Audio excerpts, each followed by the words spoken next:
नमस्कार रसिक प्रेक्षक हो.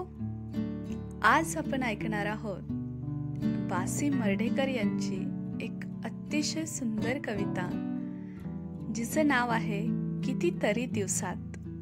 बघा मित्रांनो, आपणही कितीतरी दिवसात काही गोष्टी करतच नाही.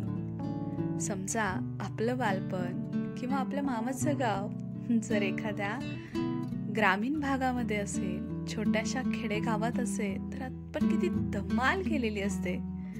लहानपणी चांदण्याच्या प्रकाशात फिरणं, गप्पा मारणं, गाण्याच्या भेंड्या खेळणं, मस्त मजेत दिवस घालवणं. त्यानंतर रविवारच्या दिवशी किंवा उन्हाळ्याच्या सुट्टीत नदीला मस्तपैकी पोहायला जाणं, विहिरीत पोहायला जाणं, चिंचा बोरं खाणं, या साध्या साध्या गोष्टींचा आपण किती छान मनमुराद आनंद घेतलेला असतो. म्हणजे त्या गोष्टी आपल्या इतक्या जवळच्या असतात, आपल्या मनाला स्पर्श करून गेलेल्या असतात, आपल्या जिव्हाळ्याच्या असतात, पण कितीतरी दिवसात आपण त्या केलेल्याच नसतात. म्हणजे का कोणास ठाऊक, आपण कदाचित मोठे होतो म्हणून, किंवा कदाचित ते वातावरण राहत नाही. छोट्याशा गावामधून आपण शहरात जातो आणि मग या सगळ्या गोष्टी मागे राहून जातात आणि मग आपल्या समोर येते बासी मर्ढेकरांची ही कविता कितीतरी दिवसात. चला तर सुरू करूया. कितीतरी दिवसात.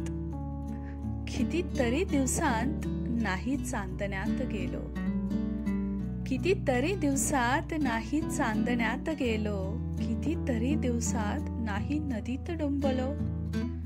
किती दिवस झाले आता आठवतही नाही की मी चांदण्यात मस्त भटकलोच नाही आणि नदीमध्ये असं मस्तपैकी असं डुंबलोच नाही, पोहलोच नाही.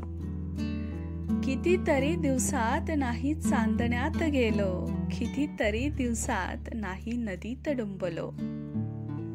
खुल्या चांदण्याची ओढ आहे माझी ही जुनीच, खुल्या चांदण्याची ओढ आहे माझी ही जुनीच.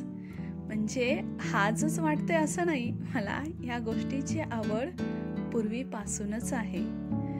खुल्या चांदण्याची ओढ आहे माझी ही जुनीच आणि वाहत्या पाण्याची शीळ ओळखीची तीच.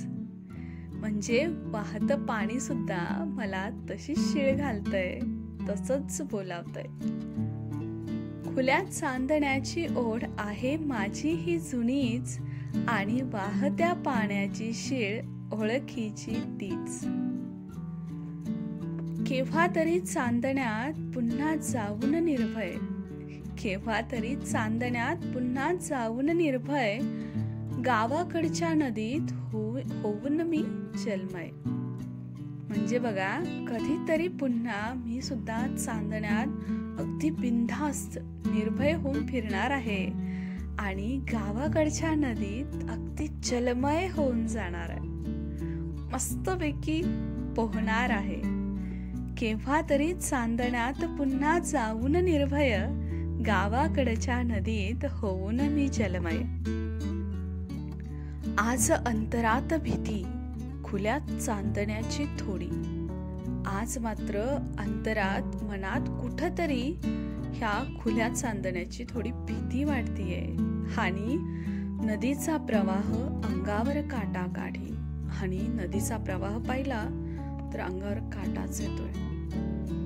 आज अंतरात भीती, खुल्या चांदण्याची थोडी आणि नदीचा प्रवाह अंगावर काटा काढी.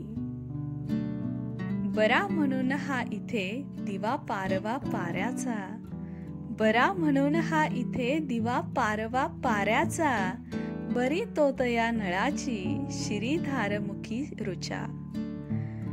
बरा म्हणून हा इथे दिवा पारवा पाऱ्याचा, बरी तोतया नळाची शिरीधार मुखी रुचा.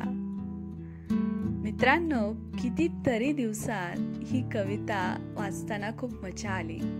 लहानपणीच्या खूप छोट्या छोट्या छोट्या आठवणी डोळ्यासमोरून गेल्या आणि एक छानशा आठवणींचा नवा प्रवास, नव्या आठवणी डोळ्यांसमोर अगदी सहज आल्या आणि त्या आठवणींमध्ये कसं आपण हरवून गेलो.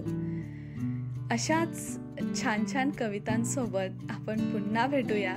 कविता आवडली असेल तर लाईक करा, शेअर करा आणि हो, चॅनलला सबस्क्राईब करायला विसरू नका. भेटूया पुन्हा एकदा एका नव्या कवितेसोबत. चला, बाय बाय.